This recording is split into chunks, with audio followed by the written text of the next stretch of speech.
한 절씩 교독하시고 마지막 절은 같이 읽도록 하겠습니다. 제가 먼저 읽습니다. 그들이 실로에서 먹고 마신 후에 한나가 일어나니 그때에 제사장 엘리는 여호와의 전 문설주 곁 의자에 앉아 있었더라. 한나가 마음이 괴로워서 여호와께 기도하고 통곡하며 서원하여 이르되 만군의 여호와여, 만일 주의 여종의 고통을 돌보시고 나를 기억하사 주의 여종을 잊지 아니하시고 주의 여종에게 아들을 주시면 내가 그의 평생에 그를 여호와께 드리고 삭도를 그의 머리에 대지 아니하겠나이다. 그가 여호와 앞에 오래 기도하는 동안에 엘리가 그의 입을 주목한즉 한나가 속으로 말하매 입술만 움직이고 음성은 들리지 아니하므로 엘리는 그가 취한 줄로 생각한지라. 엘리가 그에게 이르되 내가 언제까지 취하여 있겠느냐, 포도주를 끊으라 하니 한나가 대답하여 이르되 내 주여, 그렇지 아니하나이다. 나는 마음이 슬픈 여자라 포도주나 독주를 마신 것이 아니요 여호와 앞에 내 심정을 통한 것뿐이오니 당신의 요즘을 악한 여자로 여기지 마옵소서. 내가 지금까지 말한 것은 나의 원통함과 격분됨이 많기 때문이니라 하는지라. 엘리가 대답하여 이르되 평안히 가라. 이스라엘의 하나님이 내가 기도하여 구한 것을 허락하시기를 원하노라 하니 이르되 당신의 여종이 당신께 은혜 입기를 원하나이다 하고 가서 먹고 얼굴을 다시는 근심빛이 없더라. 아멘.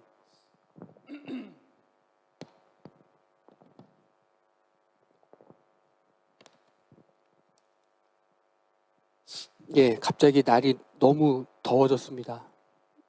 그러다 보니까 저는 감기에 걸렸고요. 오늘 약을 먹고 왔습니다. 땀이 너무 계속 흘려서 계속 얼굴에 이렇게 좀 가고 있는데 양해해 주시면 감사하겠습니다. 8월달 되면서 금요기도회 때마다 저희가 기도에 대해서 조금 말씀을 나누고 있습니다. 첫째 주에는 주님이 가르쳐 주신 기도로 우리가 기도가 무엇인지에 대해서 한번 생각해 보았습니다. 그리고 결국 주님이 가르쳐 주신 기도라는 것은 하나님의 사랑을 구하는 기도, 그리고 이웃 사랑을 구하는 기도로 말미암아 하나님 나라를 위한 기도여야 함을 우리가 살펴보았습니다. 그리고 지난주에는 그러한 기도의 삶을 살았던 사가랴라는 인물을 살펴보았고요. 오늘은 한나라는 인물에 대해서 한번 살펴보면서 한나의 기도를 조금 묵상해 보고자 합니다. 앞서 말씀드린 대로 오늘 본문은 한나의 기도가 기록되어져 있습니다. 한나라는 인물을 잘 상상해 보면서 묵상해 보면 저는 지난주에 함께 나눴던 사가랴라는 인물이 같이 떠오릅니다. 왜냐하면 두 인물 사이에 1000년 정도에 되는 시간이 있긴 하지만 그 두 인물에는 많은 공통점을 찾을 수 있기 때문입니다. 어떤 공통점들이 있냐면 그 두 인물의 시대적 상황이 물론 1000년이라는 시간적인 상황 차이가 있지만 그 시대적 상황이, 그 환경이 아주 비슷했었습니다. 그리고 잉태하지 못함이라는 불임이라는 개인적인 문제가 있었고요. 그리고 무엇보다 하나님 앞에 기도하는 사람이었다라는 공통점을 찾을 수 있습니다. 사가랴가 살던 시대는 로마 통치 시대였습니다. 헤롯 대왕에 의하여 이스라엘이 통치받던 시대. 하지만 로마의 통치 아래에 있었기에 헤롯은 로마 황제의 눈치를 볼 수밖에 없었던 시대였죠. 더 나아가 당시의 종교적인 상황을 살펴보면 대제사장이 2명 있었던 시대였습니다. 하나님께서 대제사장의 역할에 대해서 말씀하실 때 그 대제사장은 평생직이었습니다. 죽을 때까지 감당해야 할 역할이었죠. 하지만 로마 통치 시대에, 그러니까 신약 시대에, 예수님 시대에는 대제사장이 2명 있었습니다.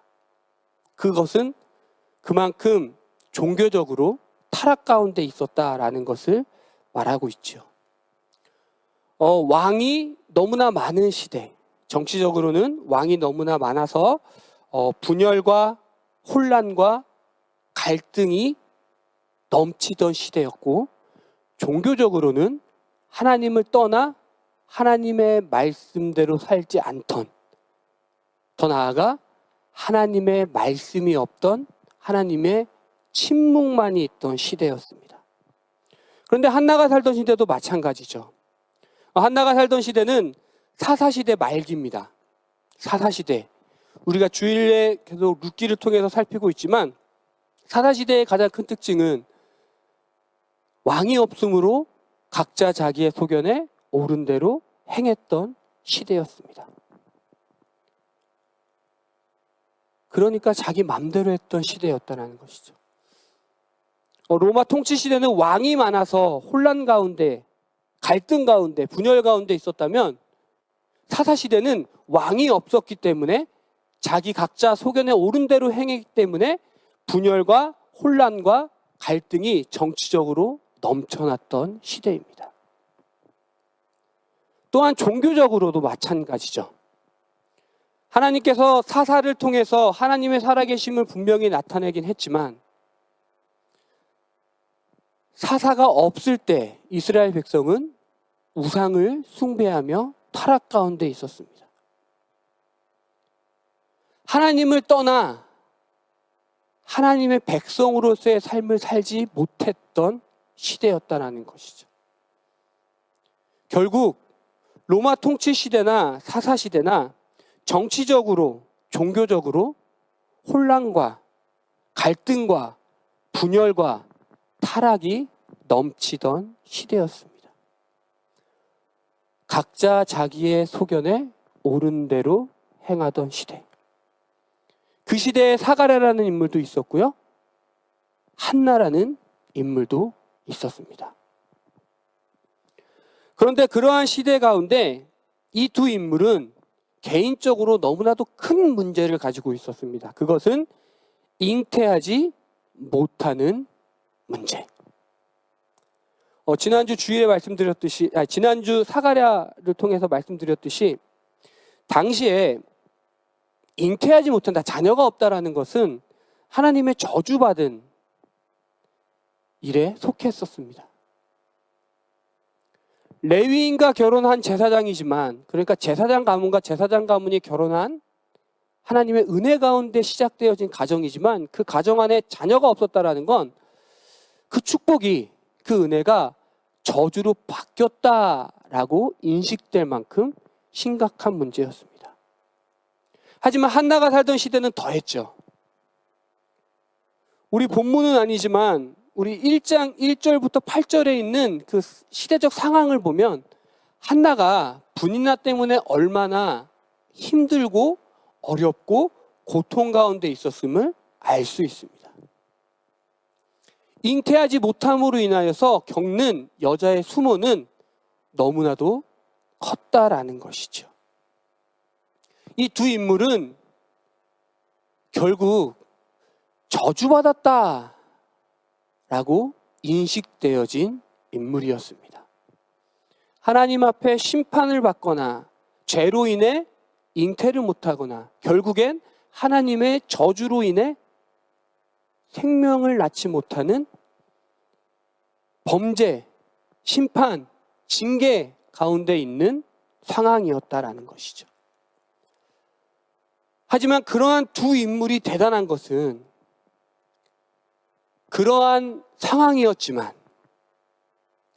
각자 자기의 소견에 옳은 대로 살았던 많은 사람들의 시대, 왕이 없어 하나님을 따르지 않았던 시대, 그 시대 가운데 손가락질과 비난과 고통 가운데 있었지만 이 두 사람은 하나님 앞에 기도하는 사람이었습니다. 사가랴는 자신의 맡은 직분에 따라 그 직분을 감당할 때도 얼마나 많은 수근수근거리는 소리가 있었겠습니까? 하지만 하나님이 내게 맡겨주신 직분이기에, 사명이기에 그걸 감당하면서 그 수근거림을 참아낼 수 있었죠. 그러면서 하나님 앞에 기도했습니다. 한나도 마찬가지입니다. 한나도 매년 실로에 올라와 여호와께 예배를 드렸다라고 사무엘상 1장 3절에 보면 기록되어져 있습니다. 매년 나왔다. 매년. 근데 하나님 앞에 매년 예배를 드리러 나왔다라는 것이 한나에게 있어서 얼마나 대단한 것이었냐면, 분인나가 자신을 괴롭게 하는 것이 실로에 나와 하나님을 예배했을 때 더욱더 컸습니다. 그러니까 평소에도 자신에게 자녀가 없다는 것 때문에 괴롭게 하고 힘들게 했는데, 예배를 드리러 나오는 그 순간에도 그때는 더욱더 2배, 3배 더 힘들게 했었다라는 것이죠. 물론 그게 우리 엘가나라는 남편의 잘못된 선택 때문이었지만, 한나는 예배를 드리는 것이, 하나님 앞에 나오는 것이 참된 은혜이고 기쁨인 건 알았지만, 그 참된 은혜와 기쁨 가운데 적수인 분인나에게 받는 고통은 더했다라는 것이죠. 하지만 그럼에도 한나는 매년 하나님 앞에 나와 기도했던 인물입니다. 그런데 이 두 인물을 곰곰이 살펴보면 수많은 공통점이 있지만 아주 뚜렷한 차이점 하나를 발견할 수 있습니다. 그것은 바로 기도의 내용입니다.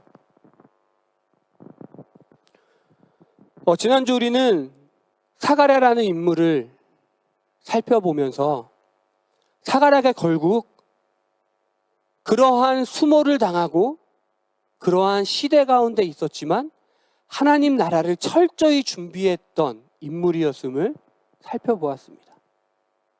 그냥 막연하게 하나님 나라가 임하길 기도한 것이 아니라 하나님의 언약을 기반으로 해서 구체적이고 체계적으로 하나님의 회복을 구하는 기도로 나아갔던 인물. 막연한 하나님 나라가 아니라 구체적인 하나님의 나라를 위해 기도했던 인물이었음을 살펴보았죠. 하지만 오늘 본문에 나타난 한나의 기도에서는 이러한 사가랴의 기도의 내용을 찾기가 어렵습니다. 보실까요? 한나는 어떻게, 무엇을 위해 기도했을까요? 본문 16절은 이렇게 말씀하고 있습니다. 들어보십시오. 당신의 여종을 악한 여자로 여기지 마옵소서. 내가 지금까지 말한 것은 나의 원통함과 격분됨이 많기 때문이다 하는지라. 한나가 기도한 이유는 무엇입니까? 원통함과 격분됨을 해결하기 위해서였습니다. 매년 하나님 앞에 나와 기도했던 것이, 매년 하나님 앞에 나와 간구했던 것이 결국에는 원통함과 격분됨을 해결하기 위함이었다라는 것이죠. 그래서 한나의 기도를 살펴보면 이렇게 기도하고 있음을 우리는 알 수 있습니다. 본문 11절입니다. 제가 한 번 더 읽어드릴게요. 서원하여 이르되 만군의 여호와여, 만일 주의 여종의 고통을 돌보시고 나를 기억하사 주의 여종을 잊지 아니하시고 주의 여종에게 아들을 주시면 내가 그의 평생에 그를 여호와께 드리고 삭도를 그의 머리에 대지 아니하겠나이다 라고 기도하고 있습니다. 보십시오. 한나가 기도한 기도의 제목이 무엇입니까? 그 원통함과 격분화를 해결하기 위해서 한나가 간절히 하나님 앞에 기도했던 것이 무엇입니까? 아들입니다. 아들을 주십시오. 한나는 결국 하나님 앞에 기도했던 것이 아들을 달라는 기도였습니다. 자신이 겪고 있는 이 고난, 이 원통함, 이 분함, 이 격분됨을 해결할 수 있는 단 한 가지, 아들을 달라고 기도한 것이죠. 이것이 하나님 나라를 위한 기도와 연결될 수 있을까요? 사가랴는 하나님의 나라를 위해 기도했을 때 요한이라는 아들을 얻었습니다. 그런데 한나는 하나님의 나라가 아닌 지극히 개인적인 기도 제목을 가지고 하나님 앞에 나아가고 있죠. 물론 서원의 내용을 보면 내가 그를 여호와께 드리고 삭도를 그의 머리에 대지 않겠습니다 라는 서원의 내용을 살펴보면 이게 하나님 나라와 연결되어질 수도 있겠구나 라고 생각할 수 있지만, 실질적으로 이익이라는 점에서 살펴보면 이것이 결코 하나님 나라의 이익을 위함은 아니었음을 우리는 알 수 있습니다. 한나가 서원함으로 말미암아 얻은 아들, 그 아들로 인하여서 이익을 보는 건 하나님 나라가 아니에요. 한나죠. 한나의 원통함과 격분됨이 해결될 뿐이지, 그 아들이 태어났다고 해서 하나님 나라가 이루어지는 것은 아니다라는 것입니다.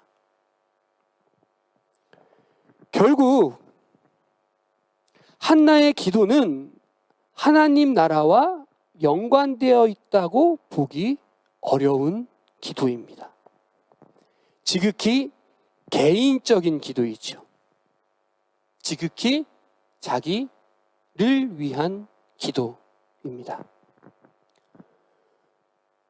그런데 중요한 것은 이러한 한나의 기도 앞에 하나님이 응답하셨다라는 것입니다. 물론 응답하실 수 있죠. 모든 것을 하나님께 아뢰 때 하나님이 응답하시잖아요. 그것이 어쩌보면 이 여인의 아픔과 이 고통과 이 격분됨과 원통함에서 나온 기도이기 때문에 하나님이 응답하실 수도 있어요. 우리도 그런 응답을 받은 적이 많고요. 그런데 놀라운 것은 이 응답이 단순히 한나가 갖고 있는 문제를 해결하는 것으로 끝나는 것이 아니라 하나님의 나라와 연결되어졌다는 것입니다. 한나의 지극히 개인적인 기도를 가지고 하나님께서는 하나님 나라를 이루는 응답으로 나타내셨다라는 것이죠. 한나의 개인적인 문제, 그 문제를 해결해주는 응답이 아니라 이스라엘이 겪고 있는 문제, 하나님의 백성들이 겪고 있는 그 문제를 해결하는, 결국 하나님의 나라를 이루어가는 응답으로 나타냈다라는 것이죠. 한나가 이 기도를 통해서 얻은 아들의 이름은 사무엘입니다. 사무엘이 누굽니까? 다윗 나라를 예비한 사람입니다. 다윗의 나라를 준비한 사람이죠. 사사시대에서 왕정시대로 넘어가던 그때에 하나님이 세우시는 왕은 어떤 왕이어야 하는지를 나타내주며 준비했던 인물, 다윗을 통해 하나님께서 보여주신 하나님의 나라를 예비했던 인물, 준비했던 인물이 사무엘이죠. 즉 하나님은 이 한 여인의 개인적인 기도를 하나님 나라를 이루는 응답으로 나타내신 것입니다.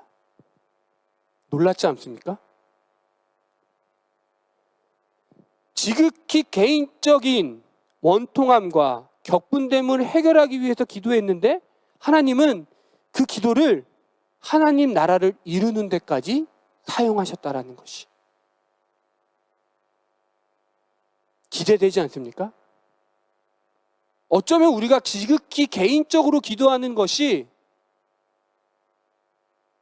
하나님의 나라를 이루는 응답으로 사용할 수 있다라는 그런 하나님의 계획하심이 있다라는 것이 기대되지 않습니까? 저는 말씀을 묵상하면서 이 한나의 기도가 지극히 개인적인 것이었지만 하나님께서 그 한 여인의 기도로 말미암아 하나님의 나라를 이루셨다라는 것에서 제가 지금까지 했던 개인의 기도가 어쩌면 헛되지 않을 수도 있겠구나라는 사실을 생각해 보았습니다. 어쩌면 이거 너무 내가 개인적으로 기도하는 건 아닐까? 어쩌면 내가 너무 내 기도만 하는 것이 아닐까라고 했던 그 기도 제목들이 하나님의 계획 안에서 어떻게 쓰여질지 모르겠다. 하나님의 나라를 이루어가는데 이 기도 제목이 어떻게 사용될지 모르겠다라는 기대로 바뀌어지는 그런 은혜를 임했었습니다. 자, 그렇다면 하나님은 왜 이 한 여인의 개인적인 기도를 하나님의 나라를 이루는 응답으로 사용하셨을지 한번 생각해 보고자 합니다. 물론 하나님의 전적인 은혜요, 하나님의 전적인 계획하심으로 말미암아 이 여인의 기도가 하나님의 나라로 응답되어졌겠죠. 하지만 그걸로 끝나면 안 된다라는 것이죠. 우리는 본문 안에서 무엇이 하나님의 이러한 응답으로 이끌었으며 이 한나의 어떠한 기도의 모습이 하나님이 보시기에 아름다웠는지를 고민해 봐야 된다는 것입니다. 저는 묵상하는 가운데 본문 15절에서 그 해답을 찾아보았습니다. 본문 15절을 제가 한번 읽어드리겠습니다. 한나가 대답하여 이르되 내 주여 그렇지 아니하니이다. 나는 마음이 슬픈 여자라 포도주나 독주를 마신 것이 아니요 여호와 앞에 내 심정을 통한 것뿐이오니. 저는 여기서 그 해답을 찾았습니다. 심정을 통한 것. 그러니까 하나님 앞에 나의 마음을 쏟아낸 기도. 이것이 어쩌면 하나님께서 하나님 나라의 이루심으로 응답하는 비결은 아닐까라고 생각해 봤습니다. 왜냐하면 마음을 쏟아낸다라는 것이 믿음의 행위로서 나타나는 기도이기 때문입니다. 마음을 쏟아내기 위해서는 먼저 나의 한계를 알아야 합니다. 무슨 말이냐면 내가 이 문제를 해결할 수 없는 존재임을 알아야 한다라는 것이죠. 한나는 처음에는 자신이 이 문제를 해결할 수 있는 능력이 있다라고 생각했습니다. 자신이 잉태를 못하는 엘가나가 대를 잇지 못하는 이 문제가 자신은 해결할 수 있는 능력이 있다고 생각했죠. 그래서 분인나와 엘가나가 결혼하는 것을 허락한 것입니다.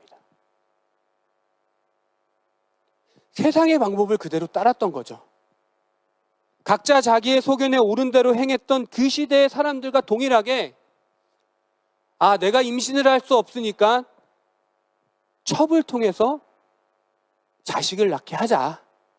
그리고 그 자식을 나의 족보로, 나의 아들로, 나의 자녀로 기록하고 대를 잇자라고 생각했을 것입니다. 하지만 그 생각은 결코 옳은 것이 아니었죠. 그 문제는 자신이 해결할 수 없다라는 것을 그녀는 몰랐습니다. 하지만 그러한 상황 가운데 분인나가 아이를 낳고 아이를 낳음을 통해 한나를 멸시하고 경멸하고 무시하고 격분하게 했습니다. 그때 한나는 안 거죠. 이 문제는 내가 해결할 수 없구나. 세상의 방법을 따르는 것으로 해결할 수 없구나. 세상 사람들이 하는 대로 한다고 해서 이 문제를 해결하는 것이 아니라 이 문제보다 더 큰 고통과 아픔과 원통함과 격분함이 내게 찾아오는구나라는 사실을 알았습니다. 그렇기에 이 여인은 하나님 앞에 마음을 쏟을 준비가 되어진 것이죠. 자신이 이 문제를 해결할 수 없다라는 사실을 아는 순간 이 여인은 하나님 앞에 나아옵니다. 그리고 마음을 쏟아 기도하는데 뭐라고 하나님을 부르고 있는지 아십니까? 만군의 여호와여라고 하나님을 부르고 있습니다. 이 표현은 우리가 자주 하는, 우리가 익히 들었던 표현이라 아무런 감흥이 없을 수도 있지만 앞서 말씀드렸잖아요. 당시의 시대가 어떤 시대였다고요? 왕이 없으므로 각자 자기의 소견에 오른 대로 행했던 시대입니다. 만군의 여호와를 만군의 여호와라고 외치는 자들이 없었던 시대. 왕이신 하나님을 왕이라고 고백하며 왕이신 하나님의 뜻대로 살아가는 자들이 없었던 시대, 그러한 타락 가운데 있던 시대에 이 여인은 자신의 문제가 자신이 해결할 수 있는 것이 아니라 하나님만이 해결할 수 있다는 사실을 알고 왕이신 하나님을 부르고 있는 것입니다. 이 문제를 해결하고 자신이 겪고 있는 이 고난과 아픔을 위로할 수 있는 분은 하나님밖에 없다. 왕이신 하나님, 만군이신 하나님밖에 없다. 이 믿음으로 하나님 앞에 나아갔던 것이죠. 하나님만이 나의 아픔을 해결해 주실 수 있는 분이다라는 믿음에서 이 여인은 마음을 쏟아 기도할 수 있었던 것입니다. 끝으로 이 여인이 마음으로 쏟아 기도했다라는 것은 하나님을 향한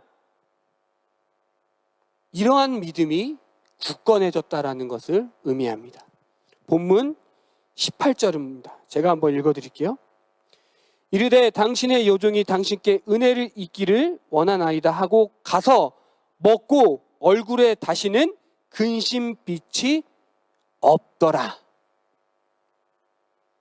그 전까지 그렇게 힘들고 그렇게 아픔 가운데 있었고 원통함과 격분 가운데 하나님 앞에 마음을 쏟을 수밖에 없었던 이 여인이 마음을 쏟아 하나님 앞에 기도했더니 이 문제는 내가 해결할 수 있는 것이 아니야. 하나님만이 해결하실 수 있어. 만군의 여호와 하나님께 맡기자.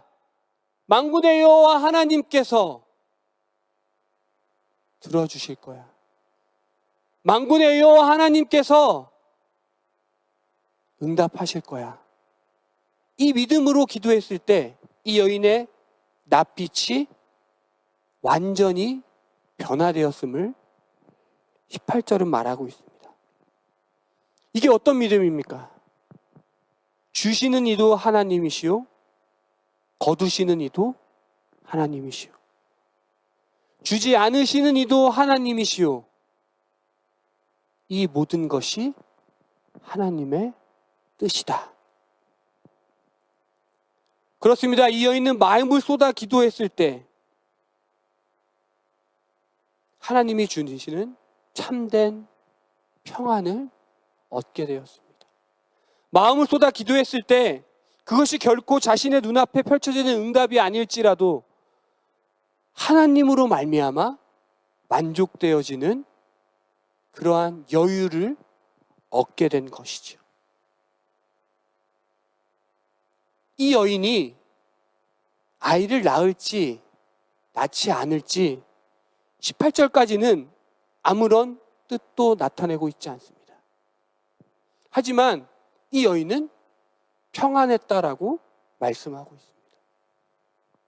이는 하나님 앞에 마음을 쏟아내는 기도로 말미암아 참된 평안을 얻었다라는 것이죠. 그리고 곰곰이 생각해 보면 이러한 참된 평안이 어디까지 연결되는지 아십니까? 분인날을 향한 용서까지 연결되어집니다. 물론 성경은 기록되고 있지 않지만 자신을 원통하게 했고 격분하게 했던 그 분인날을 미워하고 증오할 수밖에 없었던 한나였지만 하나님 앞에 화목제의 예사를 드리며 화목제의 제물을 드리며 화목제로 하나님 앞에 영광을 돌렸지만 전혀 화목을 이루지 못하는 제사 가운데 있었던 이 한나가 하나님 앞에 쏟아내는 기도로 말미암아 얻은 위로와 평안으로 인하여서 그녀는 분명 분인날을 용서하게 되었을 것입니다. 분인날을 사랑하게 되었을 것이죠. 분인나의 마음을 알고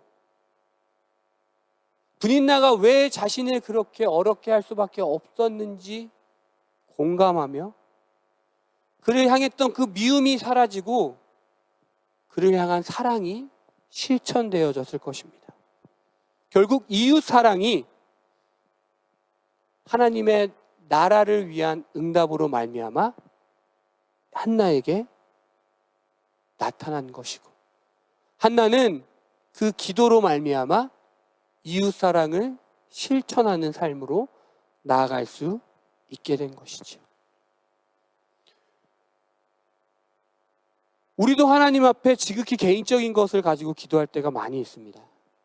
물론 성경은 먼저 그의 나라와 그의 의를 구하라고 우리에게 말씀하지만 때로는 우리도 한나처럼 지극히 개인적인 문제, 개인적인 어려움을 가지고 나아갈 때가 있습니다. 그러면서 이게 기도가 맞을까? 이렇게 기도해도 될까라고 고민할 때도 많죠. 하지만 하나님은 그러한 기도 가운데서도 역사하시는 분이십니다.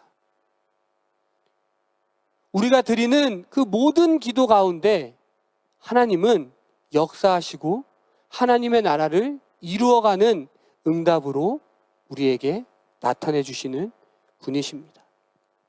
그렇기에 우리는 하나님 앞에 기도할 때 심정을 통하는 기도, 마음을 온전히 쏟아내는 기도로 나아갈 수 있어야 할 것입니다. 하나님만이 왕이심을 고백하며 주시는 이도 하나님이시요 거두시는 이도 하나님이시라는 믿음으로 기도하며 나아가시는 그로 말미암아 우리의 기도가 결국 하나님 나라를 이루어가는데 응답되어지고 사용되어질 수 있기를 바랍니다. 기도하시겠습니다. 사랑의 하나님, 간절히 하나님 옆에 우리가 구하는 것들로 하나님은 역사하시며 하나님은 하나님의 나라를 이루어 가심을 깨닫습니다. 우리 안에 있는 문제들, 우리 안에 있는 어려움들, 우리 안에 있는 격분됨과 분함과 아픔과 염려와 걱정들을 하나님 앞에 심정을 통하며 아뢰일 때 하나님이 그 기도를 들으시고 응답하시어 그 기도가 하나님의 나라를 이루어가는데 사용하시는 분이심을 깨닫습니다. 그리고 이제 하나님 앞에 기도하며 나아가오니 하나님, 우리의 입술에서 나오는 모든 기도와 간구가 하나님 앞에 연락되어지고 하나님의 뜻 가운데에서 나타나여지며 하나님의 나라를 위하여서 사용되어질 수 있도록 주님이 역사하여 주시옵소서. 예수님의 이름으로 기도하옵나이다. 아멘.